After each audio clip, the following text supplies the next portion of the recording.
Bonjour et bienvenue dans les tutoriels du CFDNE.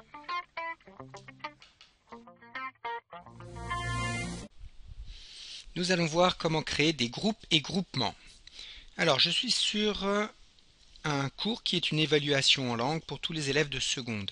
Je souhaite inscrire 3 classes de seconde le plus rapidement possible et pouvoir ouvrir le test à une classe le lundi, à une autre classe le mardi et à la troisième classe le mercredi par exemple.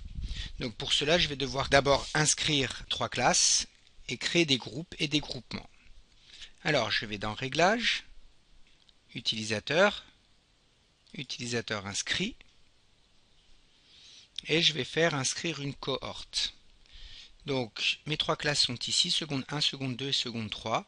Donc je vais les inscrire tout de suite. Inscrire une, voilà, seconde 1, seconde 2, seconde 3. Terminer l'inscription et vous voyez que très rapidement j'ai inscrit donc plus d'une centaine d'élèves à ce cours. Donc par contre maintenant, donc je vois bien ici dans la description, ils n'appartiennent pas à la même cohorte, on a bien les secondes 1, les secondes 3, les secondes 2. Alors je vais retourner dans Réglages et je vais aller maintenant cliquer sur Groupe et c'est là que je vais créer donc 3 groupes, seconde 1, seconde 2, seconde 3. Donc voilà, j'arrive dans Groupe et ce que je vais faire, vous voyez qu'ici j'ai deux onglets Groupe et Groupement. Pour l'instant il n'y a rien dans Groupe, je vais aller dans Groupement. Effectivement, aucun groupement n'a été créé. Je retourne dans Groupe.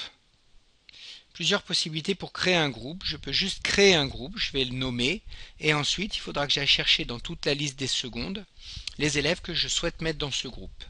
Maintenant, je vais aller beaucoup plus vite parce que je les ai inscrits sous forme de cohorte. Donc je vais aller dans Créer des groupes automatiquement. Alors, je souhaite sélectionner donc des élèves. Membres, alors, de la cohorte seconde 1. Donc je souhaite en faire un groupe. Donc 1. Vous voyez qu'ici on pourrait créer des groupes de TP en prenant les élèves de seconde 1, en choisissant de faire deux groupes et ensuite répartir les membres dans ces deux groupes de façon aléatoire, par prénom, par nom, alphabétiquement ou par identifiant. Bon, moi je ne souhaite pas ici faire deux groupes, donc je clique sur 1. Répartir aléatoirement, peu importe, parce qu'il va prendre tous les élèves de la cohorte. Ensuite, je vais l'appeler le groupe 1. Et je vais créer des groupements, parce que c'est avec des groupements que l'on peut attribuer une activité à un groupement et non pas à un groupe. Donc je vais l'appeler seconde 1. Donc je vais envoyer, et je vais faire 3 fois cette opération. Voilà, donc vous voyez j'ai mes 3 groupes. Si je clique sur le groupe 1, je vois apparaître tous les participants du groupe 1, etc.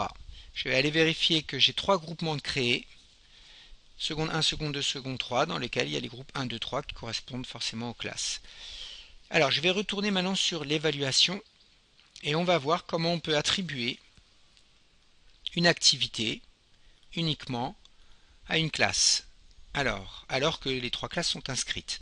Ici, pour cette évaluation en espagnol, pour l'activité anglais oral 25 minutes, je vais aller sur Modifier. Voilà, et j'arrive à Réglages courants. Donc si vous n'avez pas tous ces liens possibles, vous pouvez cliquer ici sur Montrer des éléments supplémentaires. Donc ici, mode de groupe. Donc là, on est sur le mode Aucun groupe. On va rester. Ici, je vais choisir d'ouvrir l'activité au seconde 1. C'est la première classe qui doit faire le test. Donc, je clique Disponible uniquement pour les membres du groupe seconde 1. Et je fais Enregistrer et revenir au cours. Voilà. Donc, vous voyez qu'ici, l'activité anglais oral 25 minutes. Entre parenthèses, on a seconde 1. Ça veut dire que seuls les élèves de la classe de seconde 1 peuvent voir cette activité. Tous les autres participants seconde 2 et 3 ne peuvent pas l'avoir. Une fois qu'ils auront réalisé le test, ben, je le fermerai. Et quand je l'ouvrirai pour la seconde 2, eh ben, je mettrai donc uniquement disponible pour les participants de la seconde 2. Donc on pourrait faire pour chaque activité ici. On peut faire, si on veut, si on a des classes d'anglais et d'espagnol, ben, séparer les groupes et groupements, un groupe espagnol, un groupe anglais, ouvrir seulement aux participants que l'on souhaite. Voilà comment utiliser donc l'inscription avec les cohortes et comment créer des groupes et groupements pour ouvrir certaines activités qu'à certains participants. Merci.